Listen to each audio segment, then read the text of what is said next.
আসসালামু আলাইকুম বন্ধুরা, কেমন আছেন আপনারা? আশা করি সবাই ভালো আছেন। আলহামদুলিল্লাহ আমিও ভালো আছি। আবারও একটি নতুন ভিডিও নিয়ে আপনাদের সঙ্গে চলে এসেছি মিজানুর রহমান আজারি ওয়াচ। আপনারা যারা যারা মিজানুর রহমান আজারি ওয়াচ শুনতে ভালোবাসেন তারা ফুল ভিডিওটি দেখতে থাকেন, আশা করি ভালো লাগবে।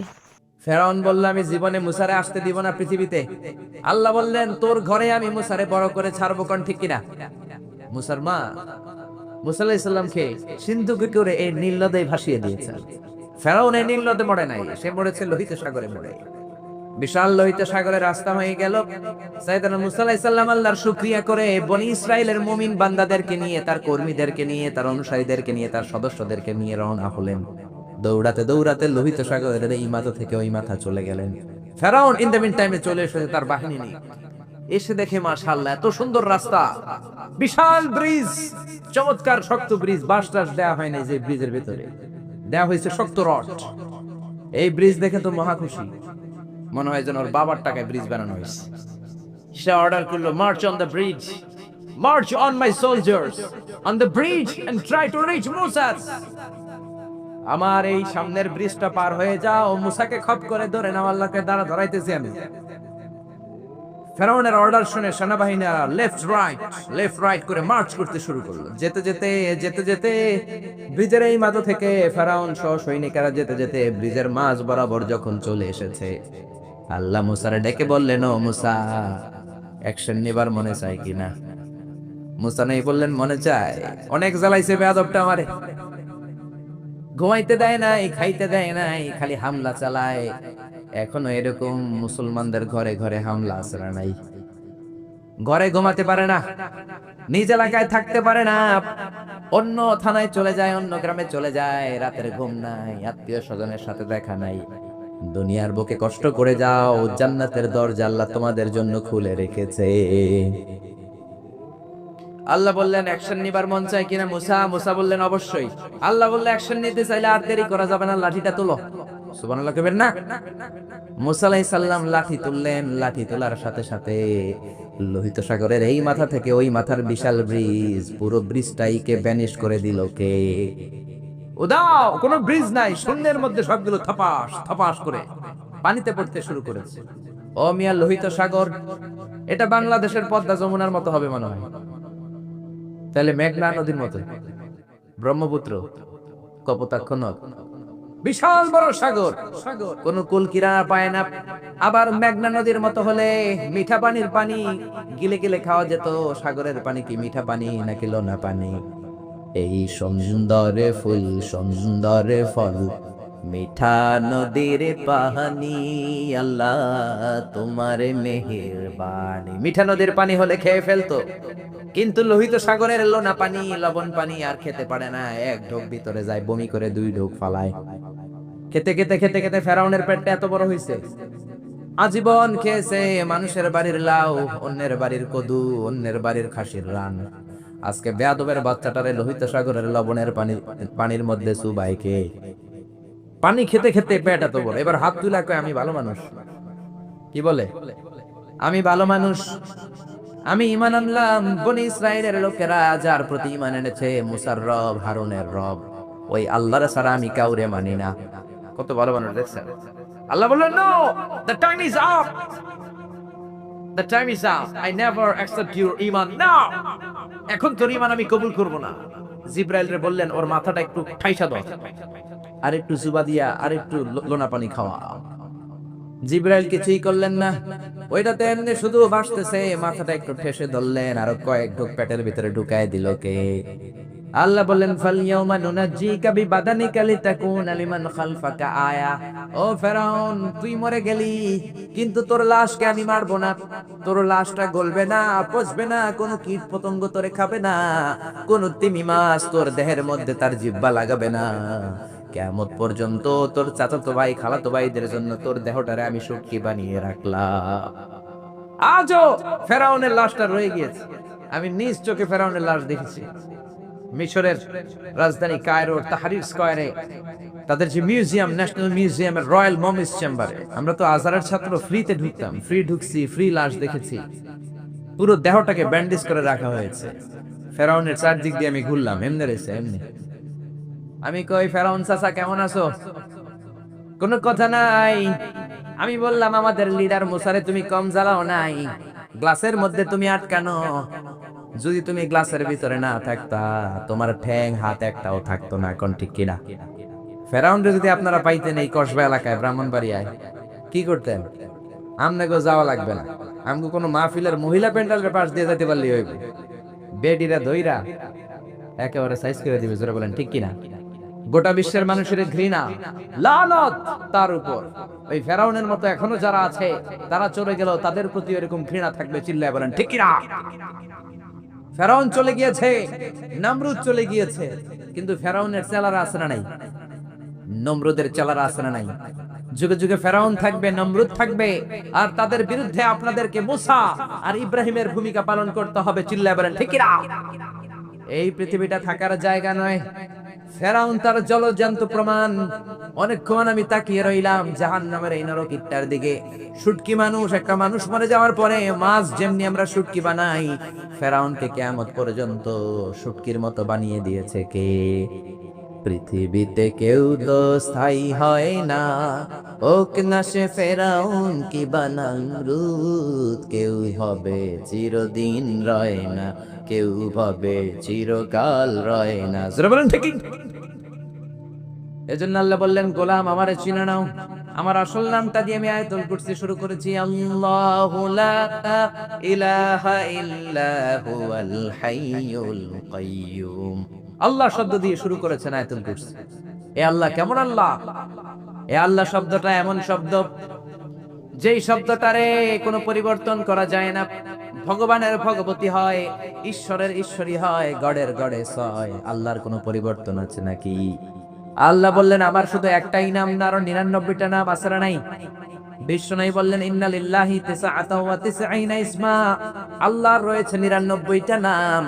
মান আহসাহা দাখালাল জান্নাহ। যে ব্যক্তি কলিজার মধ্যে 99 নাম মুখস্থ করে রাখবে, জাহান্নামের আগুন তার জন্য হারাম করে দিয়েছে কে?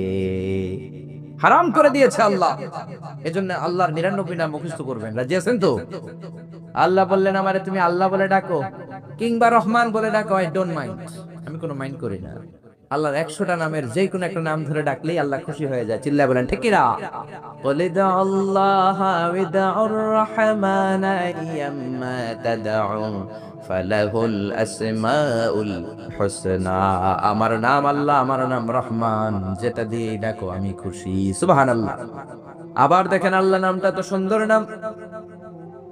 একটা ছুরি দিয়ে আল্লাহ নামের প্রত্যেকটা অক্ষর যদি আপনি কেটে দেন, তারপরে ওই অক্ষরগুলো দিয়ে আল্লাহর পরিচয় কোরআনে আছে না নাই? আল্লাহ শব্দ দিয়ে আল্লাহ কোরআনে পরিচয় দিচ্ছেন। আল্লাহু ওয়ালিয়ুল্লাযীনা আমানু ইউখরিজুহুম মিনাল যুলুমাতি ইলান নূর। আল্লাহ হলেন মুমিনদের বন্ধু, অন্ধকার থেকে মুমিনদেরকে তিনি আলোর দিকে নিয়ে যান। ঠিক কিনা? এবার আল্লাহ শব্দের আলিফ আপনি কেটে দিলেন। আল্লাহ শব্দের আলিফ কেটে দিলে থাকে কি? কোরআনের পাতায় পাতায় লিল্লাহ দিয়ে আল্লাহ আল্লাহর পরিচয় দিয়েছেন। ধরে বলেন ঠিক কিনা? লিল্লাহি মা ফিস সামাওয়াতি ওয়া মা ফিল আরদি ওয়া হুয়া আলা কুল্লি শাইইন কাদির। এবার লিল্লাহ শব্দের লামটা যদি আপনি ছুরি দিয়ে কেটে দেন, থাকে লাহু। লাহু দিয়ে কোরআনে আল্লাহর পরিচয় আছে না নাই? লাহুল মুলকু ওয়া লাহুল হামদু ওয়া হুয়া আলা কুল্লি শাইইন কাদির। এবার লাহুর লাম যদি কেটে দেন, থাকবে হু। হু দিয়ে মনে আল্লাহর পরিচয় নাই? আছে না নাই? পড়েন সবাই, হু আল্লাহুল্লাযী লা ইলাহা ইল্লাহু আলিমুল গায়বি ওয়াশ শাহাদাতি হুয়ার রহমানুর রহিম। চিল্লায়ে পড়েন আল্লাহু আকবার। আমার আল্লাহ আমাদের সবচাইতে কাছের। জোরে বলেন ঠিক কিনা? আল্লাহ বললেন ওয়া নাহানু আকরাবু ইলাইহি মিন হাবালিল ওয়ারিদ।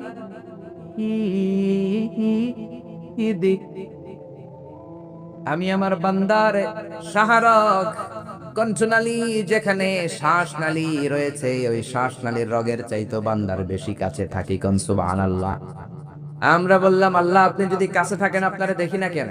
এই শাহরগের কাছে আল্লাহ আকরাব, অনেক কাছে, তো কাছে থাকলে দেখি না কেন? আল্লাহ বললেন গোলাম আমারে দেখা যায় না, আমি সবাইরে দেখি কিন্তু আমারে কেউ দেখে না। কোন সুবহানাল্লাহ। কি এক আজীব বিষয়, তিনি সবাইরে দেখেন, সবাই তারে দেখে না। সুবহানাল্লাহ কইবেন না?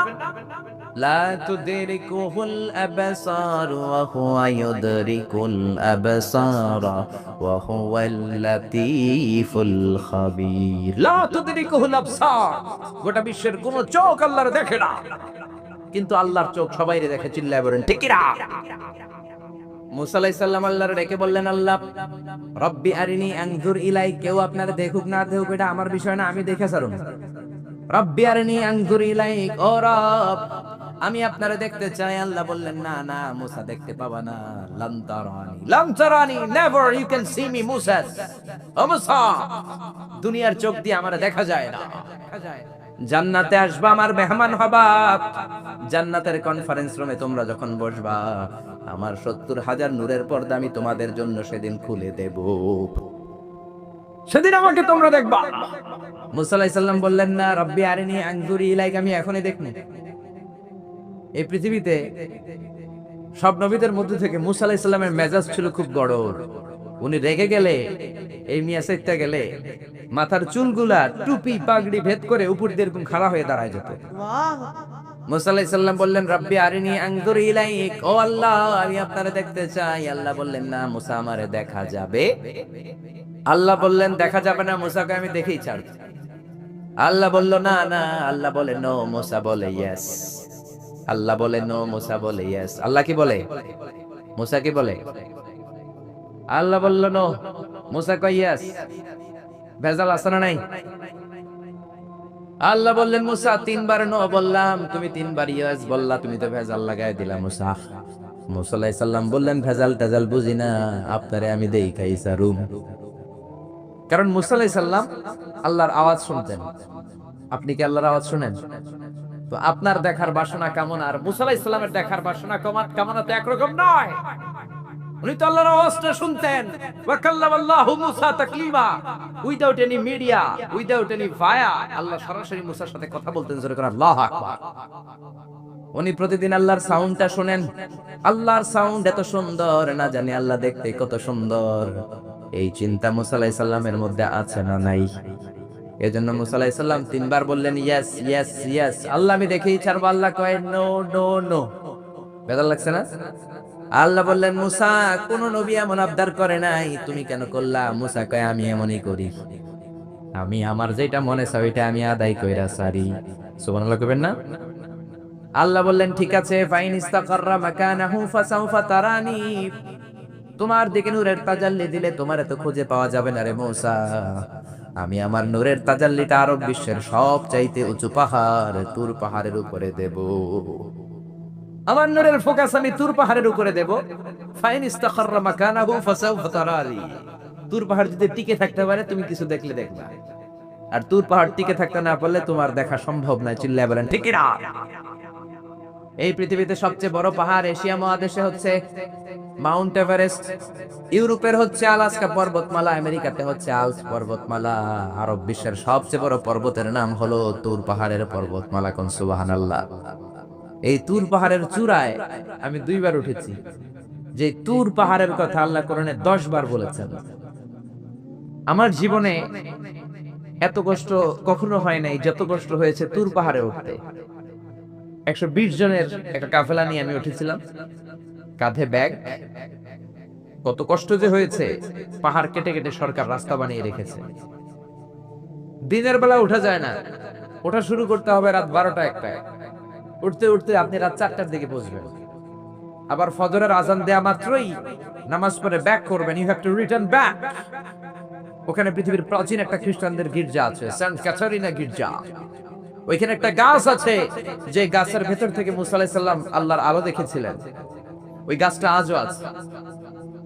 খ্রিস্টান, ইহুদি, মুসলমান 3 ধর্মের লোকদের জন্য এটা তীর্থস্থান, সবাই যায়। ওই গাছের গোড়া দিয়ে প্রতি বছর নতুন গাছ গজায়। খ্রিস্টানরা ওইখানে মনের কথা লিখে গার্লফ্রেন্ডের নাম লিখে দিয়ে আসে কাগজে, যাতে দেশে আসলে গার্লফ্রেন্ডের সাথে বিয়ে হয়ে যায়।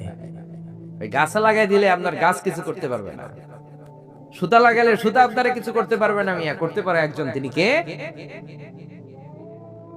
চূড়ায় উঠলাম ফজরের সময়। এত কষ্ট হয়েছে এই তুর পাহাড়ের চূড়ায় উঠতে, অসম্ভব কষ্ট। বাংলাদেশের পাহাড়গুলো মাটির পাহাড়। আপনি বান্দরবানের চিম্বুক পাহাড়ে যান, আমি উঠেছি চিম্বুকের চূড়ায়, সেনাবাহিনীর মিলিটারি ক্যাম্প আছে ওখানে। 3টার দিকেও চমৎকার বাতাস, সমস্যা নাই, কারণ পাথরটা মাটির পাথর, মাটির পাহাড়। পাহাড়টা কিসের পাহাড়? আর আরব বিশ্বের পাহাড়গুলো পাথরের পাহাড়। ওই পাথরের কন্টাকে যদি সানশাইন লাগে, সূর্যের আলো লাগে, 2 ঘন্টার মধ্যে মরুভূমির মতো গরম হয়ে যায়, আর থাকা যায় না। আমরা নেমে আসলাম ফজরের নামাজ পড়ে। আল্লাহ বললেন, মুসা ঠিক আছে, বায়না যখন ধরেছো, আমার আমার নূর দেখতে চাও, তাড়াতাড়ি তুর পাহাড়ের উপরে উঠে যাও। আগামীকাল তুর পাহাড়ের উপরে তুমি এতটার সময় আসবা, আমি আমার নূরের তাজাল্লি তুর পাহাড়ে দিয়ে দেব। যদি তুর পাহাড় টিকতে পারে তুমি দেখবা। মুসা আলাইহিস সালাম তো খুশিতে বাকবাকুম। এতদিন আল্লাহর আওয়াজ শুনতাম, এখন আল্লাহরে দেখবো, নূর দেখা যাবে। পরের দিন ওযু করে গোসল করে সাইয়েদনা মুসা আলাইহিস সালাম দৌড়াতে দৌড়াতে টাইমের আগেই হাজির। টাইমের আগেই যে তুর পাহাড়ের উপরে হাজির। আল্লাহ বললেন, মুসা এত আগে আসলা কেন? মুসাকে আমার তো আর সয় না, কোন সুবহানাল্লাহ। আল্লাহ বললেন, আমার সব কাজ টাইমলি হয়। সময় যখন হলো, শেষবারের মতো আল্লাহ মুসা আলাইহিস সালামকে জিজ্ঞেস করলেন, মুসা তুমি কি আসলেই আমার নূর দেখতে চাও কিনা? কারণ খেলাটা সাধারণ কোনো খেলা নয়, এটা বিপিএল এর খেলা নয়, আইপিএল এর নয়, এটা মুসার সাথে বিশ্ব গভর্নমেন্টের খেলা, ঠিক না? খেলার মাঝখানে যে যদি বলে আমি খেলবো না, তাহলে কিন্তু হবে না রে মুসা। আমার নূরের তাজাল্লি আমার আরশের উপর থেকে দুনিয়াতে পড়বে, খেলাটা বড় ডেঞ্জারাস খেলা, ঠিক কিনা? মুসা আলাইহিস সালাম বললেন, ব্যাপার না, ব্যাপার না, আমি রাজি। সবচেয়ে শক্তিশালী নবী ছিলেন মুসা আলাইহিস সালাম। ফেরাউনের এক বাবুর্চিরে থাপ্পড় মেরে দুনিয়া থেকে বিদায় করে দিয়েছে। নিহত করার জন্য মারে না, ফেরাউনের বাবুর্চি মিশরের নতুন একজন টুরিস্ট এসেছিল, ভিজিটর, তার সাথে মারামারি লাগাইছে। মুসা আলাইহিস সালাম দেখলেন ফেরাউনের বাবুর্চি মন্ত্রীর বাইক না, মন্ত্রীর চেয়ে বেশি দাপটন, ঠিক কিনা? ফেরাউনের বাবুর্চি জোর জুলুম খাটায় ওই নতুন আগন্তুককে মারা শুরু করেছে। মুসা আলাইহিস সালাম সহ্য করেন নাই। মুসা আলাইহিস সালাম যে কোনো কথা নাই, 40 কেজি ওজনের এক থাপ্পড়ে বাবুর্চি শেষ। সবাই কয় এটা ফেরাউনের বাবুর্চি, ফেরাউন তোমারে মেরে ফেলবে, দেও দৌড়। মুসাও দিছে দৌড়।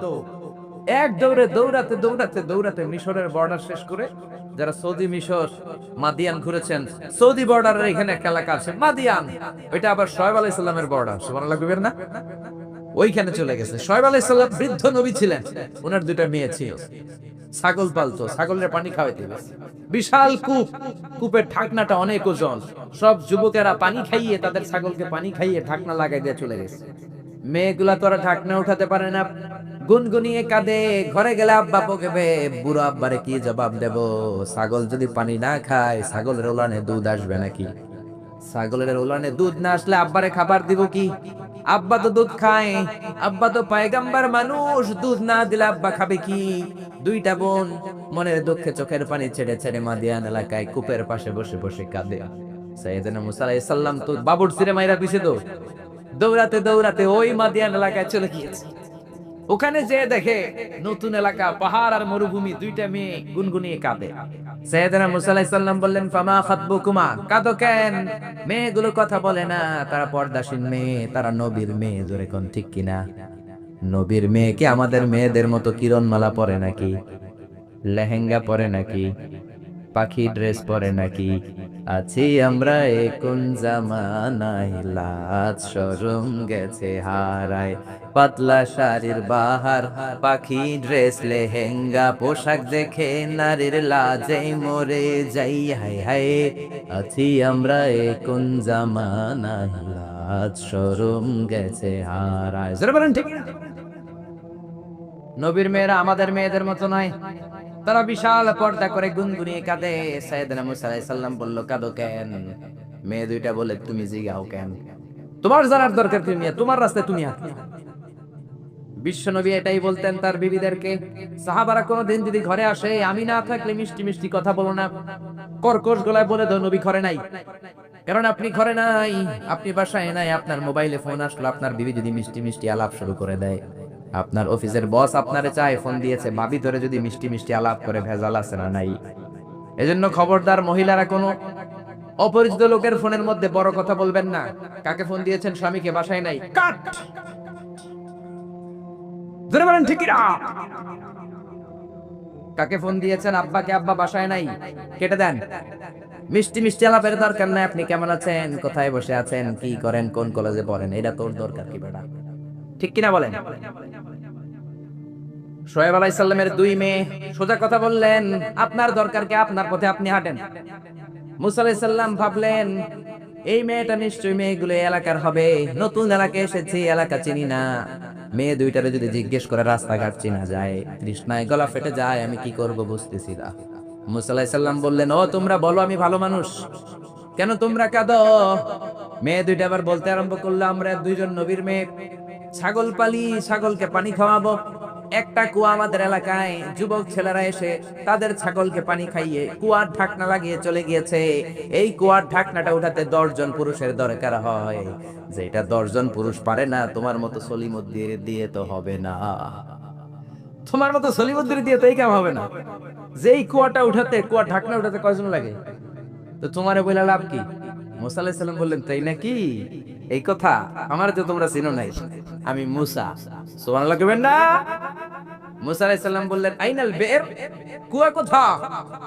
হাদা হুয়াল বের, এই তো কুয়া। মুসা আলাইহিস সালাম সামনে যে ডান হাতে ইউজ করেন নাই, বাম হাতে একটা ধাক্কা মারছে। বাম হাতের ধাক্কায় কুয়ার ঢাকনা 10 হাত দূরে যেয়ে পড়েছে। এই ঘটনা দেখে মাইয়ারা ছাগল দিয়া দিছে দৌড়। মেয়ে মনে করেছে মরুভূমির মাঝখানে জিন টিন কিছু হবে। মুসা আলাইহিস সালাম ডেকে বললেন, যেও না, আমি জিন টিন নই, ইন্নামা আনা বাশারুম মিসলুকুম, আমি তোমাদের মতোই স্বাভাবিক মানুষ। মেয়েগুলো আবার পর্দা করে এসেছে। মুসা আলাইহিস সালাম বললেন, আমিও তৃষ্ণার্ত, আমি আগে পানি খাই, তোমাদের ছাগলগুলোরও খাওয়াই, এবার তুমি এরা খুশিতে পাকবাকুম। ঘরে কোনো কর্মচারী নাই, নতুন একটা কাজের লোক পাওয়া গেছে, আর আমাদেরকে ছাগল নিয়ে পানি খাওয়ানোর জন্য আশা লাগবে না। মুসা আলাইহিস সালাম বললেন, আমি এইখানে পথিক মানুষ, থাকার জায়গা নাই। মেয়েরা বলল, সমস্যা নাই, ব্যাপার না, বাসায় চলেন। বাড়িতে যেয়ে বাবারা কয়, বাবা এই নবী মুসা, এই লোকটা আগন্তুক হিসেবে এসেছে, কাজের জন্য রেখে দেন। মুসা আলাইহিস সালামের গায়ে এরকম শক্তি দিয়েছিল কে?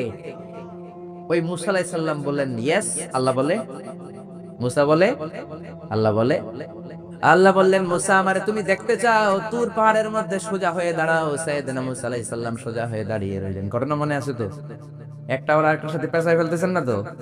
মুসা আলাইহিস সালাম শক্ত করে দাঁড়িয়ে রইলেন। আল্লাহ বললেন, মুসা এই খেলাটা সাধারণ খেলা না, তোমার সাথে আমি আল্লাহর খেলা, দেখবা কিনা বলো? মুসা কয়, আমি রাজি। মুসা কি কয়? আমি রাজি। আল্লাহ বললেন, okay, now I am gonna start the game. আমি এবার গেম শুরু করে দেব। মুসা ডানে বায়ে সামনে পেছনে চতুর্দিকে 12 ফারসাক এরিয়া, 4 ফারসাক এরিয়া, 1 ফারসাকে 4 মাইল, 1 ফারসাকে 3 মাইল, 4 ফারসাকে 12 মাইল। 12 মাইল এরিয়ার মধ্যে যত মশা ছিল, মাছি ছিল, সাপ ছিল, ইঁদুর ছিল, ব্যাঙ ছিল, ঝিঝি পোকা ছিল, আল্লাহ বললেন 12 মাইল এরিয়ার বাইরে চলে যা, পুরো তুর পাহাড়ের এরিয়াটারে ফাঁকা করে দে, খেলা শুরু হবে। সুবহানাল্লাহ পড়ে।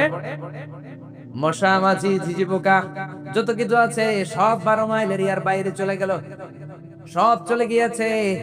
এবার মুসা আলাইহিস সালাম দাঁড়িয়ে রইলেন। আল্লাহ বললেন, ও জিব্রাইল, তুমিও 12 মাইল এরিয়ার বাইরে চলে যাও। সাইয়েদনা জিব্রাইল ডেকে বলে, আল্লাহ, সৃষ্টির শুরু থেকে আজ পর্যন্ত আমিও তো তোমার নূর দেখি নাই। আল্লাহু আকবার। সিদরাতুল মুনতাহার এইখানে কান লাগিয়ে তোমার আদেশগুলো শুনি, তোমার অর্ডারগুলো নবীদের কাছে আমি উপর থেকে পৌঁছে দেই, আমিও তো তোমার নূর দেখি নাই। আমার ভাই মুসা নবীর সাথে আমিও যদি একটু নূর দেখতে পারি, সমস্যাটা কোথায়? আল্লাহ বললেন, না হো, সমস্যা আছে, কারণ খেলা তো তোমার সাথে আমার না, খেলা আল্লাহর সাথে। মুসার জোরে কোন ঠিক কিনা? তুমিও 12 মাইল এরিয়ার বাইরে চলে যাও। চলে গেল। এরপরে মুসা আলাইহিস সালাম বললেন, আল্লাহ এবার আমি রেডি। আল্লাহ বলল, আমি তো রেডি না, কারণ তোমার দুই কাঁধের মধ্যে দুইটা ফেরেশতা আছে না নাই? কিরামান কাতিবিনা ইয়ালামুনা মা তাফআলুন। ও কিরামান কাতিবিন, খেলা শেষ হওয়া পর্যন্ত তোরাও একটু চলে যা। কিরামান কাতিবিনও নাই। এবার আল্লাহ 12 মাইল এরিয়ার মধ্যে স্পেশাল সিকিউরিটি ফোর্স এঞ্জেল পাঠালেন। ফেরেশতারা চলে আসলো। তারা হাতের সাথে হাত লাগিয়ে, পায়ের সাথে পা লাগিয়ে 12 মাইল এরিয়ার মধ্যে বিশাল সীসা ঢালা প্রাচীর দেয়াল দিয়ে দিল। আল্লাহু আকবার। খেলার মধ্যে বাউন্ডারির দরকার আছে না নাই? বিশাল 12 মাইলের বাউন্ডারি দিয়ে আল্লাহ বললেন, মুসা, শেষবারের মতো জিজ্ঞেস করি, তুমি খেলতে রাজি আছো কিনা? মুসা কয়, ব্যাপার না। শক্ত হয়ে দাঁড়িয়ে রইলেন। আল্লাহ বললেন ঠিক আছে। রব্বুল আলামিন এবার 12 মাইল এরিয়াটাকে ঘুটঘুটে অন্ধকার করে দিলেন। এত অন্ধকার, মুসা আলাইহিস সালাম নিজের হাত নিজে দেখে না, নিজের শরীরকে নিজে দেখে না। এত ঘুটঘুটে অন্ধকার, অন্ধকার দেখে আশেপাশে কোনো আওয়াজ নাই। এতক্ষণ মশামাছির বনবন ছিল, ঝিঝি পোকার ঝিঝি শব্দ ছিল, এখন কোনো আওয়াজ নাই। মুসা নবীর অন্তরে এবার ভয় ঢুকাই দিছে কে? এবার একটু নড়ে চড়ে বসছে। ভয় লেগেছে, কিন্তু ওই যে আল্লাহর নূর দেখবে আকাঙ্ক্ষা মনোবলে এখনো হারায় নাই। আল্লাহ আবারও বললেন, মুসা রেডি আছো কিনা? মুসা কয়, কি কয়? ওই যে ব্যাপার না। মুসা আলাইহিস সালাম দাঁড়িয়ে রইলেন। তিনি বললেন, ইয়েস, আমি দেখব। এবার আল্লাহ মুসা আলাইহিস সালামের চোখের পাওয়ার বাড়িয়ে দিলেন। আল্লাহ বললেন, তোমার চোখের জ্যোতি আমি বাড়িয়ে দিলাম। ঊর্ধ্ব জগতের জিনিস এখন তুমি দেখবা, ঊর্ধ্বাকাশের জিনিস দেখবা। উপরের দিকে তাকাও। 12 মাইল এরিয়াকে অন্ধকার দূর করে আলোময় করে দিলেন। এবার সাইয়েদনা মুসা আলাইহিস সালামের চোখে এত পাওয়ার, উপরের দিকে তাকিয়ে সব দেখতে পেলেন। কোন সুবহানাল্লাহ। তাকিয়ে দেখলেন প্রথম আকাশের মহাশূন্য, তারপরে প্রথম আকাশ। আমরা যেটা দেখি এটা কিন্তু প্রথম আকাশ না। আপনি জীবনেও আকাশ দেখেন নাই। আকাশ কি এত কাছে? আপনি যা দেখেন ইটস স্পেস, ওপেন স্পেস। প্রথম আকাশের মহাশূন্য, তারপরে প্রথম আকাশ, তারপরে দ্বিতীয় আকাশের মহাশূন্য, তারপরে দ্বিতীয় আকাশ, তারপরে তৃতীয় আকাশের মহাশূন্য, তারপরে তৃতীয় আকাশ। আপনারা সূর্য, চন্দ্র, galaxy, Milky Way, black hole, Proxima Centauri, Alpha Centauri, Alpha Centauri B, যা দেখেন সব প্রথম আকাশের মহাশূন্যের ভেতরে। চিল্লায় বলেন ঠিক কিনা? মুসা আলাইহিস সালাম তাকিয়ে দেখলেন তারা দেখা যায়। এরপরে প্রথম আকাশ, তারপরে দ্বিতীয় আকাশের মহাশূন্য, তারপরে দ্বিতীয় আকাশ। একটার চেয়ে আরেকটা আকাশ বড়। বলেন ঠিক কিনা? বিষ্ণু বললেন, প্রথম আকাশের চেয়ে দ্বিতীয় আকাশ কত বড়? শোনো শোনো, তোমার হাতের আংটিটা যদি মরুভূমির মাঝখানে তুমি ছেড়ে দাও, মরুভূমির তুলনায় তোমার হাতের আংটি যত ছোট, আল্লাহর দ্বিতীয় আকাশের তুলনায় আল্লাহর প্রথম আকাশ তত ছোট। একটার চেয়ে আরেকটা বড়। তিনি সপ্ত আকাশ দেখতে পেলেন, তারপরে দেখলেন সিদরাতুল মুনতাহা, তারপরে তাকিয়ে দেখলেন বাইতুল মামুর। এটা ফেরেশতাদের কিবলা। জোরে কোন ঠিক কিনা? আমরা কাবা ঘরে মক্কায় যে চারিদিকে তাওয়াফ করি, ফেরেশতারা ঠিক কাবার বরাবর উপরে বাইতুল মামুরের চারদিকে তাওয়াফ করে। একসাথে 70,000 ফেরেশতা করে। একবারে 70,000 ফেরেশতা একবার যদি তাওয়াফ করে, কিয়ামত পর্যন্ত দ্বিতীয়বার কোন ফেরেশতা তাওয়াফের চান্স পাবে না। কোন সুবহানাল্লাহ। কোনটি কোনটি ফেরেশতা সিরিয়াল দিয়ে তাদের কাজ শেষ করে এখানে তাওয়াফের জন্য লাইন দিয়ে থাকে। চিল্লায় বলেন আল্লাহু আকবার। এরপরে সাইয়েদনা মুসা আলাইহিস সালাম তাকিয়ে দেখলেন বিশাল বড় কোরআনের বাড়ি দেখা যায়। বাল হুয়া কোরআনুম মাজিদ ফি লাউহিম মাহফুজ। লাউহে মাহফুজ দেখতে পেলেন। এরপরে তাকিয়ে দেখেন আল্লাহর কুরসি দেখা যায়। তারপরে দেখলেন আল্লাহর আরশ দেখা যায়। তারপরে দেখলেন আল্লাহর 70,000 নূরের পর্দা দেখা যায়। কোন সুবহানাল্লাহ। এবার আল্লাহ নূরের পর্দা থেকে নূরের ফোকাস করবেন। সবচেয়ে ছোট পর্দা হলো প্রথম পর্দাটা। রব্বুল আলামিন বললেন, মুসা তুমি শেষবারের লাস্ট ডেস্টিনেশনে, শেষ স্টেশনে চলে এসেছো। এবার যদি তুমি আমার নূর দেখতে চাও দেখাবো, তুমি দেখতে না চাইলে খেলা বন্ধ করে দিব। দেখতে চাও কিনা? মুসা বলে, আমি দেখতে চাই। রব্বুল আলামিন মুসার কথা শুনে এবার নূরের পর্দা থেকে নূরের ফোকাস দিবেন। কতটুকু দিবেন? মুফাসসির হয়রান হয়ে গিয়েছেন। ব্যাখ্যায় কি বলবেন? কেউ কেউ বলেছেন মিসলা উনমুলাতিল খুনসার।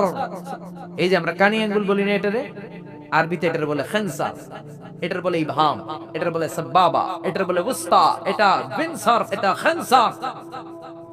ইবহাম সাবাবা আমরা বলি শাহাদাত আঙ্গুল, আরবিতে বলে সাবাবা, এটার বলে উস্তা, এটার বলে বিনসার, এটার বলে খানসার। মুফাসসিরিন ইকরাম বলেন খানসার আঙ্গুল পরিমাণ, এই আঙ্গুলের কানি আঙ্গুলের সামনে যতটুকু পরিমাণ, ওই পরিমাণ জায়গা আল্লাহ 70,000 নূরের পর্দা নয়, শুধুমাত্র প্রথম পর্দাটা এতটুকু ফাঁক করেছে। আবার কোন কোন মুফাসসিরিন বলেছেন না না, এত বেশি না। একটা সুইয়ের পেছনে যত ছিদ্র, সুইয়ের ভেতরে সুতা ঢোকানোর জন্য যতটুকু ছিদ্র লাগে, ততটুকু ছিদ্র আল্লাহ আলাদা করে তিনি ফোকাস করেছেন। ফালাম্মা তাজাল্লা রাব্বুহু লিল জাবালি জাআলাহু দাক্কাও ওয়া খাররা মূসা সাইকা। রব্বুল আলামিন নূরের তাজাল্লি যখন তুর পাহাড়ের উপর দিলেন, 1 সেকেন্ডের জন্য নূরের ফোকাস নয়, 1 সেকেন্ড 1000 ভাগ করলে হয় 1 মাইক্রোসেকেন্ড, 1 মাইক্রোসেকেন্ড 1000 ভাগ করলে হয় 1 ন্যানো সেকেন্ড। 1 ন্যানো সেকেন্ডের জন্য রব্বুল আলামিন নূরের ফোকাস দিলেন। কোন সুবহানাল্লাহ। ওই নূরের ফোকাস ফালাম্মা তাজাল্লা রাব্বুহু লিল জাবালি জাআলাহু দাক্কা ওয়া খাররা মূসা সাইকা। মুহূর্তের মধ্যে বিশাল সিলসিলাত তুরে সাইরা আল্লাহর নূরের তাজাল্লিতে জ্বলে পুড়ে মেসাকার হয়ে যায়। একদল আছে দেখবেন প্রতিমা ভাঙে, মূর্তি ভাঙে, এটা কবিরা গুনাহ। হিন্দুরা এই দেশে খুবই শান্তিপূর্ণভাবে তাদের পূজা পার্বণ পালন করবে। এই প্রোগ্রাম আমাদের জন্য নয়, এটা তাদের প্রোগ্রাম, ঠিক কিনা? এখন আপনি যদি বলেন ধর্ম যার যার উৎসব সবার, ভেজাল আছে না নাই? নো, ইটস অ্যাবসলিউটলি রং।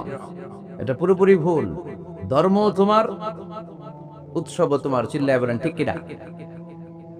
তাদেরকে আপনি সিকিউরিটি দেন, তাদেরকে তাদের মতো করে তাদের ধর্মকর্ম পালন করতে দেন, কিন্তু তাদের নাচের সাথে আপনিও কোমর দোলানোর নাচ দিতে পারবেন না, জোরে কোন ঠিক কিনা?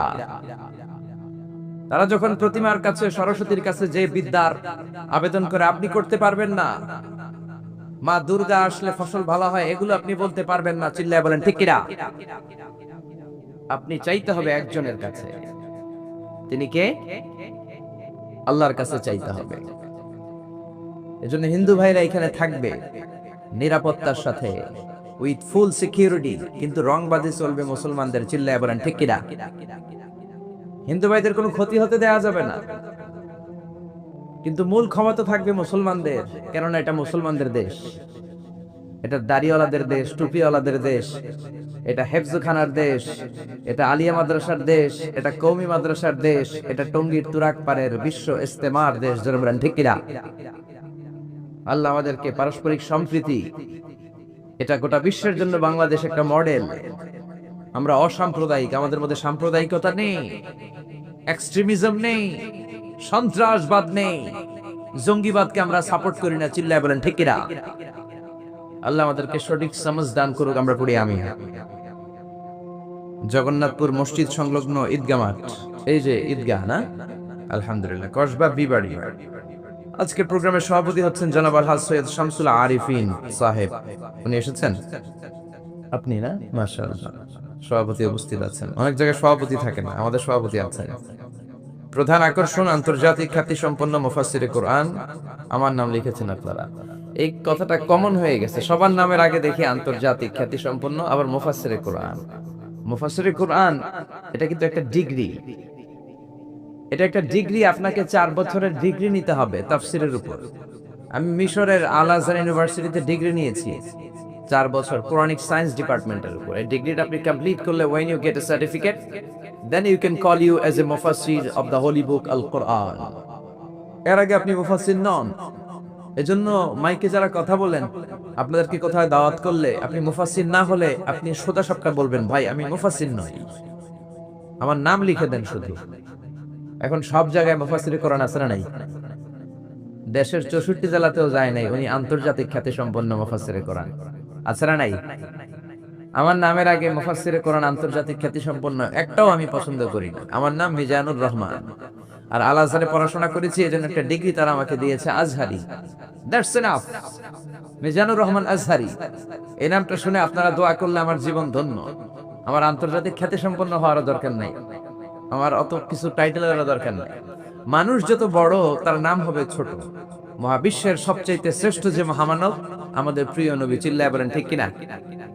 গোটা বিশ্বের মানুষ তার প্রশংসা করে। এই বিশ্ব নবী ঈসা ইসলামের এক শব্দে নাম, কি নাম তার? মুহাম্মদ, MUHAMMAD, মিম হা মিম দাল, মুহাম্মদ, এক শব্দে তার নাম।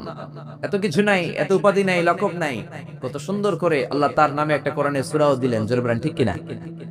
এই নবীর প্রশংসা শুধু আমরা করি না, গোটা বিশ্ব করে। গোটা বিশ্বের মানুষ আমার নবীর প্রেমে ভালোবাসায় মাতোয়ারা। আপনি ইংল্যান্ডের ব্রিটিশ মিউজিয়ামে যদি কখনো ঢুকেন, দেখবেন ইংল্যান্ডের ব্রিটিশ মিউজিয়ামের এন্ট্রান্সে সাদা পাথরের ফলকে লেখা, as a father, as a teacher, as a lawgiver, as a lawmaker, as a reformer of the society, Muhammad is the superman of the world. বাবা হিসেবে, নেতা হিসেবে, সমাজ সংস্কারক হিসেবে মুহাম্মদ হচ্ছে এই পৃথিবীর একজন সুপারম্যান। ও যুবক ভাইরা, সুপারম্যানের টি-শার্ট গেঞ্জি লাগালে সুপারম্যান হওয়া যায় না, সুপারম্যানের ট্যাটু লাগালে সুপারম্যান হওয়া যায় না, সুপারম্যানের স্টিকার লাগালে সুপারম্যান হওয়া যায় না। সুপারম্যান হতে হলে বিশ্বনবীর অনুসারী হওয়া লাগে, চিল্লায় বলেন ঠিক কিনা? এটা কি কোনো মুসলিম দেশের জাদুঘরে মিউজিয়ামে লেখা নাকি খ্রিস্টানদের জাদুঘরে? আসলে এবার বৌদ্ধ ধর্মে ঢুকি। বৌদ্ধদের বর্তমান বিশ্বের সবচেয়ে বড় ধর্মীয় নেতার নাম দালাই লামা, তিব্বতের ধর্মীয় গুরু। তিনি একটা ইন্টারন্যাশনাল কনফারেন্সে বলেছেন, the last messenger of Muslim community, মুসলিম বিশ্বের সর্বশেষ নবী তিনি সাধারণ কোনো মানব নন, তিনি অবিসংবাদিত মানব হয়ে পৃথিবীতে এসেছেন। আর এটা কোনো মুসলমানের কমেন্ট নাকি বৌদ্ধদের কমেন্ট? সুবহানাল্লাহ কইতে মন চায় না? এবার আসেন খ্রিস্টানরা আবার কি বলে। মাইকেল এইচ হার্ট একটা বই লিখেছেন, বইটার নাম হচ্ছে দি 100, ranking of the most influential personality in the world. পৃথিবী কাঁপানো 100 জন মনীষীর জীবনী তিনি সেখানে এনেছেন। সেখানে তিনি তার ধর্মের নবী জেসাস ক্রাইস্ট, যিশু খ্রিস্টের জীবনী এনেছেন, মুসা আলাইহিস সালামের জীবনী এনেছেন, জোসেফ, ইউসুফ আলাইহিস সালামের জীবনী এনেছেন, আব্রাহাম মানে ইব্রাহিম আলাইহিস সালামের জীবনী এনেছেন, আদম আলাইহিস সালামের জীবনী এনেছেন, আইনস্টাইনের জীবনী এনেছেন, আইজাক নিউটনের জীবনী এনেছেন, দালাই লামার জীবনী এনেছেন, গোটা বিশ্ব কাঁপানো সব নেতাদের জীবনী এনেছেন। কিন্তু তিনি খ্রিস্টান হয়েও সর্বপ্রথমে র্যাঙ্কিং এ যাকে 1 নম্বরে রেখেছেন তিনি হচ্ছেন আমার নবী, আপনার নবী, প্যারা নবী, বিশ্ব নবী মুহাম্মদুর রাসূলুল্লাহ সাল্লাল্লাহু আলাইহি সাল্লামের নাম। এটা এই বইয়ের লেখক কি কোনো মুসলমান না খ্রিস্টান? এবার আসেন হিন্দু ধর্মের একটু ডুমারি। মহাত্মা গান্ধীর নাম শুনছেন? ভারতের অবিসংবাদিত নেতা, ব্রিটিশ খেদাও আন্দোলনের পুরোধা, যিনি ভারত ল করেছেন লন্ডন থেকে, পেশায় একজন ব্যারিস্টার। তিনি ভাবলেন সবসময় মুসলমানদের একজন নবীর কথা শুনি আমার হিন্দুস্থানে, সবাই বলে মোহাম্মদ মোহাম্মদ, কে মোহাম্মদ, দেখি তো তার একটা জীবনী গ্রন্থ পড়ি। তো 2 খণ্ডের একটা জীবনী গ্রন্থের প্রথম খণ্ড উনি পেলেন। উনি ভাবলেন ভূমিকাটা, বইয়ের ভূমিকাটা পড়ে রেখে দিব, পুরোটা পড়ার দরকার নাই। কিন্তু ভূমিকা পড়ার পরে পুরো জীবনী পড়ার আগ্রহ, কৌতূহল, কিউরিওসিটি তার অন্তরে ঢুকিয়ে দিল কে? পড়তে শুরু করলো বিশ্বনবীর শৈশবকাল, কৈশোরকাল, যৌবনকাল, তার বিবাহ, তার সমাজনীতি, তার রাষ্ট্রনীতি, তার আন্তর্জাতিক নীতি, তার মাক্কির জীবন, তার মাদানীর জীবন। পড়তে পড়তে প্রথম খণ্ড শেষ। এখন দ্বিতীয় খণ্ড পড়ার দরকার আছে না নাই? দ্বিতীয় খণ্ড তো তার কাছে নাই। তিনি একবার ইন্ডিয়ার পুরাতন লাইব্রেরিগুলোকে তন্ন তন্ন করে খুঁজে দ্বিতীয় খণ্ড জোগাড় করলেন, সেটাও পড়লেন। পরে তিনি অবাক। তিনি কমেন্ট করলেন, I have scanned a lot of biographies in my life, but the biography of last messenger Muhammad was an unique, unparalleled and fantastic biography I've ever read. চিল্লায় বলেন আল্লাহু আকবার। আমি ভারতের নেতা মহাত্মা গান্ধী অনেকের জীবনী পড়লাম, কিন্তু মুসলমানদের নবী মুহাম্মাদের জীবনীর মতো কোনো জীবনী পাই নাই। এই জীবনীটা, এটা একটা ইউনিক, আনপ্যারালাল, ফ্যান্টাস্টিক জীবনী, যে জীবনীর সাথে কারো জীবনীর কোনো মিল নাই। পড়েন সুবহানাল্লাহ। এটা কোনো মুসলমানের কথা না হিন্দুর কথা? এটা হিন্দুর কথা। ইংলিশ লিটারেচার নিয়ে যারা পড়াশোনা করো তোমরা জর্জ বার্নার্ড শোর নাম শুনে থাকবে, শুনেছো? তিনি লিখেছেন বিশ্বনবীর বায়োগ্রাফি পড়ে, I've studied him, the wonderful man. In my opinion, far from being antichrist, and he must be called the savior of humanity. আমি মুহাম্মাদের জীবনীটাকে ব্যক্তিগতভাবে পড়েছি। আমার পক্ষ থেকে তাকে খ্রিস্টান বিরোধী বলা তো দূরের কথা, তাকে মানবতার ত্রাণকর্তা বলতে হবে। চিল্লায় বলেন সুবহানাল্লাহ। ব্লগ লিখে লিখে বিশ্বনবীর জীবনীর ব্যাপারে কুৎসা রটনা করে, গালি দেয় আর ফতোয়া ছড়ায়। নবী কেন এতগুলো বিয়ে করলো? 11 জন বিবি কেন তার? 2 জন দাসী কেন তার? এগুলো তাদের চোখে পড়ে, কিন্তু 25 বছরের একজন তাগড়া যুবক 40 বছরের একজন প্রৌঢ় নারীকে যে বিয়ে করেছে সেটা তাদের চোখে পড়ে না। এই মহামানবটা একটা কুমারী নারীকে বিয়ে করেছে, আয়েশা, বাকি সবগুলো ছিল বিধবা। খাদিজা শুধু 40 বছরের প্রৌঢ় নারী নয়, বিশ্বনবীর সংসারে আসার আগেও খাদিজার আরো 2টা বিয়ে হয়েছে। খাদিজার গর্ভে অনেকগুলো সন্তান এসেছে, এগুলো তারা দেখে না। তিনি বিধবাদেরকে স্থান দিয়েছেন, প্রত্যেকটা বিয়ে আল্লাহর আদেশে করেছেন। চিল্লায় বলেন আল্লাহু আকবার। মায়েশার চেহারাটা সাইয়েদনা জিবরাইল রেশমি কাপড়ের মধ্যে করে বিশ্বনবীর কাছে এসে বললেন, ইয়া রাসূলুল্লাহ, দেখেন তো মেয়েটাকে কেমন লাগে। বিশ্বনবী বললেন, ভালো লাগে, কিন্তু মেয়েটা কার? সাইয়েদনা জিবরাইল বললেন, আপনার বন্ধু আবু বকরের মেয়ে, পছন্দ হয় কিনা বলেন। বিশ্বনবী বললেন হয়। তার কয়েকদিন পরে ডাইরেক্ট প্রপোজ, আল্লাহর কাছ থেকে সরাসরি প্রপোজাল এসেছে। জিবরাইল ছবি নিয়ে এসে বললেন, ইয়া রাসূলুল্লাহ, আল্লাহ প্রপোজাল পাঠিয়েছেন, বিয়ের প্রস্তাব। আমি হলাম বিয়ের ঘটক, আল্লাহ হলেন বিয়ের কাজী। বিষ্ণু বললেন, জিব্রাইল রে, তুমি যদি বিয়ের ঘটক হও, আল্লাহ যদি হয় বিয়ের কাজী, আমি মোহাম্মদ রাজি। বিয়ে হয়ে গেল। এভাবে প্রত্যেকটা বিয়ে বিশ্বনবী সাল্লাল্লাহু আলাইহি ইসলাম আল্লাহ তাআলার অর্ডার পেয়ে করেছেন, নিজের মন গড়া করে নাই। ওই নবীর বিরুদ্ধে যারা কথা বলে, এগুলো মানুষ নয়, এগুলো অমানুষ। জোরে বলেন ঠিক কিনা?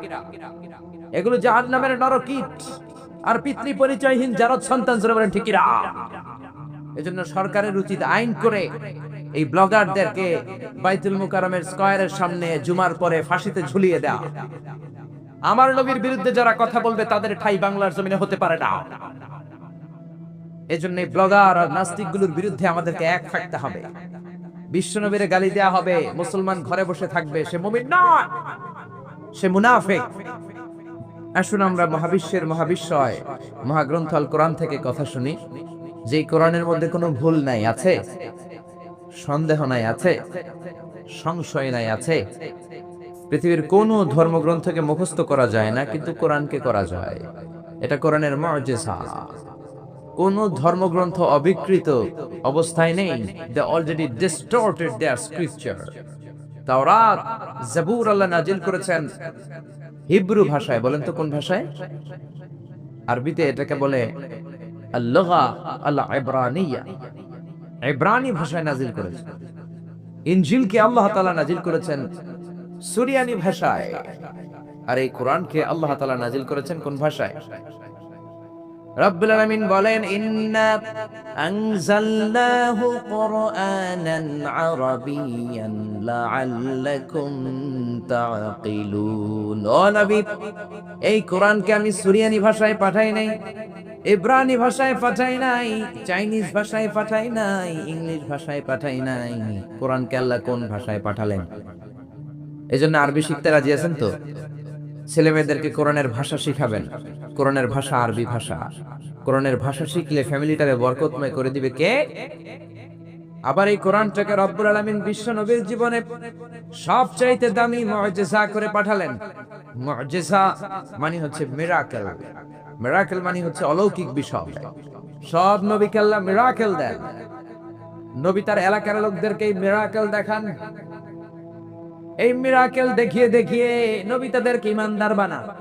সব নবীকে মিরাকেল দেখে, মিরাকেল আবার মিরাকেল আক্কেল একটা কি যেন আছে, ওইটা না, অলৌকিক বিষয় যেটা নবী দেখান এলাকার মধ্যে। বিশ্ব নবীকে আল্লাহ এরকম অনেক মিরাকেলস দিয়েছেন, অলৌকিক বিষয় দিয়েছেন। বিশ্ব নবী আঙ্গুল দিয়ে চাঁদের মধ্যে ইশারা করেছেন, চাঁদ ভেঙে দুই ভাগ হয়েছে। কোন ঠিক কিনা? এটা অলৌকিক বিষয় না? আপনি আমি পারবো?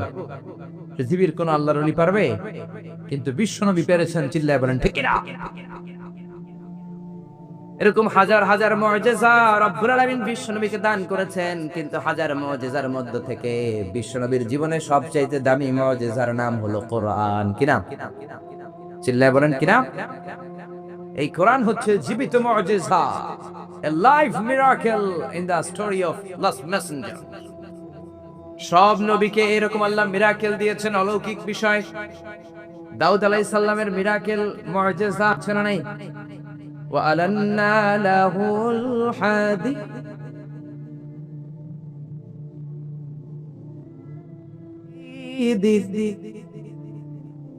আল্লাহ কোরআনে বললেন, আমি আমার পয়গম্বর দাউদ আলাইহিস সালামকে যে মিরাকেল বা অলৌকিক বিষয়টা দিয়েছি, সেটা হলো লোহাকে নরম করার ক্ষমতা। সাইয়েদনা দাউদ আলাইহিস সালাম লোহার মধ্যে ধরলে লোহা গলে যেত, নরম হয়ে যেত। এই পৃথিবীতে সর্বপ্রথম সাইয়েদনা দাউদ আলাইহিস সালাম ছুরি বানিয়েছেন, দা বানিয়েছেন, কোদাল বানিয়েছেন, রামদা বানিয়েছেন। সাইয়েদনা দাউদ আলাইহিস সালামের আগে কেউ পৃথিবীতে কোনোদিন ছুরি, বটি আর দা বানাতে পারে নাই। কারণ তিনি লোহা ধরলে গলে যেত, নরম হয়ে যেত। উনি ওইটাকে একটা স্ট্রাকচার প্যাটার্নে নিয়ে ছুরি বানাতেন। এই যে আমার সামনে মাইকেল লোহা, আমি মিজানুর রহমান আজহারী গায়ের যত জোড় আছে, এরকম বাঁকা করলে লোহা বাঁকা হবে নাকি? লোহা গলে নরম হবে নাকি? আপনি ধরলে নরম হবে? কিন্তু দাউদ আলাইহিস সালাম লোহাকে টাচ করলেই গলে নরম হয়ে যেত। পাথর দিয়ে চাপটা করে করে যেমন খুশি তেমন ছুরি বানাতেন, দা বানাতেন, শাবল বানাতেন। এটা আর কেউ পারতো না, কারণ এটা দাউদ নবীর মুজিজা। চিল্লায় বলেন ঠিক কিনা? দাউদ আলাইহিস সালাম ইন্তেকাল করলেন, পৃথিবীতে নাই নাকি আছে? দাউদ নবী বেঁচে আছে? উনি নাই, উনি চলে গেলেন। উনি চলে যাওয়ার পর কেউ কি উনার পরে আর লোহাকে এরকম গলাতে পেরেছে নাকি, নরম করতে পেরেছে নাকি? তার মানে দাউদ নবী শেষ, সাথে সাথে দাউদ নবীর মুজিজাও শেষ। জোরে কোন ঠিক কিনা? দাউদ নবী চলে গেলেন, দাউদ নবীর মুজিজাও চলে গেল। জোরে বলেন ঠিক কিনা? এরপরে মুসা আলাইহিস সালামের মুজিজা আছে না নাই? আমা তিলকা বিয়ামিনিকা ইয়া মুসা, ও মুসা তোমার ডান হাতে কি? সাইয়েদনা মুসা আলাইহিস সালাম বললেন, হিয়া আসায়া, এটা আমার লাঠি। এই লাঠি ছিল মুসা আলাইহিস সালামের মুজিজা। মুসা আলাইহিস সালাম এই লাঠি মাটিতে গেড়ে দিলে গাছ হয়ে যেত, সাগরে রেখে দিলে ব্রিজ হয়ে যেত, ফেরাউনের সামনে রেখে দিলে বিশাল অজগর সাপ হয়ে যেত। কোন সুবহানাল্লাহ। মুসা আলাইহিস সালাম চলে গেলেন, ইন্তেকাল করলেন, কিন্তু ওনার লাঠিটা পৃথিবীতে ছিল। মুসা নবী মরে গেলেন, কিন্তু ওনার লাঠি ছিল। কিন্তু উনি চলে যাওয়ার পরে ওনার এই লাঠিটা দিয়ে কেউ কোনোদিন সাপ বানাতে পেরেছে নাকি, গাছ বানাতে পেরেছে নাকি, ব্রিজ বানাতে পেরেছে নাকি? তার মানে মুসা নবী শেষ, সাথে সাথে মুসা নবীর মুজিজাটাও শেষ। এরকম ঠিক কিনা? মুসা নবী চলে গেলেন, মুসা নবীর মুজিজাও চলে গেল। ঈসা আলাইহিস সালামের মুজিজা আছে না নাই? ঈসা নবীর মুজিজা, ইট ওয়াজ ভেরি ডেঞ্জারাস মুজিজা ইন দ্য ওয়ার্ল্ড। পৃথিবীর সবচাইতে ভয়ঙ্কর মুজিজা ছিল ঈসা নবীর মুজিজা। আল্লাহ বললেন, ওয়া উবরিউল আকমাহা ওয়াল আবরাসা ওয়া উহয়িল মাউতা বিইযনিল্লাহ। ঈসা আলাইহিস সালামের মুজিজা, উনি বলেন, আমি আল্লাহর আদেশে জন্মান্ধ, রাতকানা, দিনকানা রোগীর চোখকে ভালো করে দেই। অন্ধ রোগীর চোখে হাত বুলিয়ে দিলে, ঈসা নবী হাত বুলিয়ে দিলে ওই লোকটার চোখ ভালো করে দিত কে? আবার চামড়ায় শ্বেত রোগী, ধবল রোগী, কুষ্ঠ রোগীর গায়ে হাত বুলিয়ে দিলে হাত ভালো করে দিত কে? আবার কবরের সামনে দাঁড়িয়ে, লাশের সামনে দাঁড়িয়ে সাইয়েদনা ঈসা নবী যদি বলতেন, ইয়া আব্দাল্লাহ কুম বিইযনিল্লাহ, কবরের লাশ দাঁড়িয়ে যাও, মুহূর্তে লাশ দাঁড়িয়ে যেত, মরা লাশ জীবিত হয়ে যেত। এটা ওনার মুজিজা। সাইয়েদনা ঈসা নবীর যদি কখনো হরিণের গোশত খাওয়ার ইচ্ছে হতো, কিসের গোশত খাইছেন? খাইছেন? খেয়েছো? হরিণের গোশত খাওয়ার যদি ইচ্ছে কখনো ঈসা নবীর হতো, উনি জঙ্গলের সামনে যে হরিণগুলোর ডাক দিতেন, ইয়া যাবি তাআল, এই হরিণ সামনে আয়। লাফিয়ে লাফিয়ে হরিণগুলো সামনে চলে আসতো। উনি দেখে দেখে চুজ করতেন কোন হরিণের গোশত খাবেন, ওই হরিণটারে হাতে নিতেন, ছুরি নিয়ে নিজ হাতে হরিণের গলায় ছুরি বসিয়ে জবাই করতেন। চামড়াটা কেটে কেটে গোশতগুলো আগুন দিয়ে ঝলসে ঝলসে বারবিকিউ করে খেতেন। কিন্তু হরিণের হাড্ডি খেতেন না। কি খেতেন না? গোশত খেতেন, হাড্ডি খেতেন না। হাড্ডিগুলোর স্তূপ করে জমা করে রাখতেন। খাওয়ার পরে হাড্ডির দিকে ইঙ্গিত করে বলতেন, কুম বিইযনিল্লাহ, ও হরিণের মরা হাড্ডি, আল্লাহর আদেশে জীবিত হয়ে জঙ্গলে চলে যা। বলতে দেরি হতো, মরা হাড্ডি থেকে জীবিত হরিণ হয়ে জঙ্গলে যেতে দেরি হতো না। এটা ঈসা আলাইহিস সালামের মুজিজা। উনি মৃত জিনিসকে জীবিত করতে পারতেন। উনিও চতুর্থ আকাশে চলে গেলেন। উনি চলে যাওয়ার পরে ওনার কোন খ্রিস্টান উম্মত, কোন অন্ধ রোগীর চোখের মধ্যে হাত বুলালে চোখ ভালো হবে নাকি? চোখের পাওয়ার যেটা আছে ওইটাও যাইব, ঠিক কিনা? ধবল রোগী, শ্বেত রোগী, কুষ্ঠ রোগীর গায়ের মধ্যে হাত বুলিয়ে দিলে রোগ ভালো হবে নাকি? মরা লাশের সামনে দাঁড়িয়ে যদি বলে কুম বিইযনিল্লাহ, ও লাশ তুই মুহূর্তের মধ্যে জীবিত হয়ে দাঁড়িয়ে যা, লাশ দাঁড়াবে নাকি? এই ঈদগাতে মাঝে মাঝে জানাজার নামাজ হয় না? ধরেন আজকে একটা জানাজার নামাজ, সামনে লাশ, আপনারা দাঁড়ায় আছেন। একজন সামনে যায়, লাশের সামনে যায় বলে, এই লাশ তুই দাঁড়া, এই তুই দাঁড়া। আপনারা কি বলবেন? বলবেন লাশ দাঁড়ানোর আগে তুমি একটা পাবনার টিকিট কেটে আসো। জোরে বলেন ঠিক কিনা?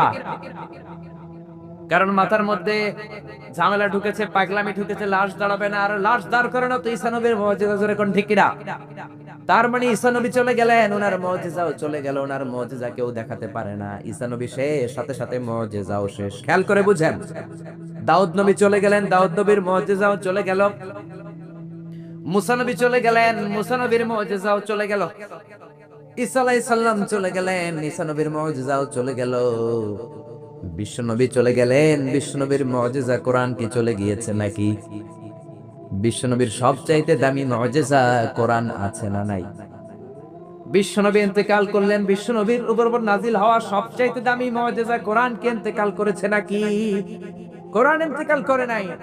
কোরআন মরে যায় নাই, কোরআন চলে যায় নাই। Up to the day of judgement, up to the day of resurrection কোরআন থাকবে। কোরআন হেদায়েতের আলো ছড়িয়ে যাবে। চিল্লায় বলেন ঠিক কি না? এজন্য জীবনের সব অঙ্গনে এই কোরআন মানতে রাজি আছেন তো? কিছু মানবেন কিছু মানবেন না এমন না তো? তাফসীরুল কোরআনে আসবেন তো? একদল আছে তাফসীরুল কোরআন, এটা ভালো লাগে না। তাফসীরুল কোরআন এই শব্দটাই তাদের ভালো লাগে না। তাফসীরুল কোরআন শুনলেই এদের গায়ে চুলকানি হয়, আছে না নাই? নামাজ রোজার ধারে ধারে না, তাফসীর মাহফিল চোখে সয় না। যেরকম ঠিক কিনা? নামাজ রোজার ধারে ধারে না, তাফসীর মাহফিল চোখে সয় না।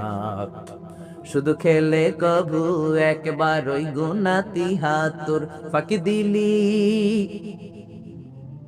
দিলি শুধু জনগণকে। আল্লাহর দরবারে বরখাস্ত খাস্ত হয়, পাপ করিবার হস্ত হস্ত হয়। তাই যদি হয় ব্যস্ত ব্যস্ত, কি করিলি দুনিয়াতে নিজেকে সঠিক বলে। ফাঁকি দিলি শুধু জনগণকে। আল্লাহর দরবারে বরখাস্ত খাস্ত হয়, পাপ করিবার হস্ত হস্ত হয়। তাই যদি হয় ব্যস্ত ব্যস্ত। চিল্লা বলেন ঠিক না? তাফসীর মাহফিল ভাল লাগে না, গায়ে চুলকানি হয়। কিন্তু তাফসীর দিয়ে যে দেশে কত খেদমত হয়েছে, কত কাফির মুসলমান হয়েছে, কত নাস্তিক আস্তিক হয়েছে, তার কোনো ঠিক নাই। জোরে কোন ঠিক কিনা? এদেশের একজন মুফাসসির আছে যার হাতে হাত রেখে হাজার হাজার অমুসলিম ইসলাম ধর্ম গ্রহণ করেছে। জোরে বলেন ঠিক কিনা? জেলখানাতে বন্দী। এখন জেলখানা বানানো হয় চোরবাটপারের জন্য। কার জন্য? এখন চোরবাটপার দেশের বাইরে, জেলের বাইরে, আর মুফাসসির কোরআন জেলখানার ভিতরে। চিল্লায় বলেন ঠিক কিনা? জেলখানায় কোনো মুফাসসির বসে বসে কাঁদলে তার জন্য চিন্তিত হওয়ার কারণ নাই। তার গুনাহগুলো মাফ করে দিচ্ছে কে? তাকে ওলিদের শিরোমণি বানিয়ে দিচ্ছে কে? আমরা বিপদ আসলে কষ্ট পাই, আল্লাহরে বকা দেই। রোগ আসলে কষ্ট পাই, আল্লাহরে গালি দেই। সাহাবারা রোগ আর বিপদ না আসলে ভয় পেয়ে যেতেন। কারণ বিশ্বনবী বলতেন, আসাদুন নাসি বালাআন আল আম্বিয়া, সবচাইতে বেশি আল্লাহ পরীক্ষা করেন নবীদেরকে। সুম্মাল আমসাল ফাল আমসাল, তারপরে সিদ্দিকিন শুহাদাদেরকে, আল্লাহর ওলিদেরকে। মানুষ আল্লাহর কাছে যত প্রিয়, তার পরীক্ষাটাও তত করা। ঠিক না? এজন্য জেলখানায় কেউ থাকলে তার জন্য অত কষ্টের দরকার নাই, চিন্তার দরকার নাই। তার মর্যাদা বাড়িয়ে দিচ্ছে কে? আল্লাহ তার মর্যাদা বাড়িয়ে দিচ্ছে। তার জনপ্রিয়তার মতো জনপ্রিয়তা এই বাংলার জমিনে কারো নাই।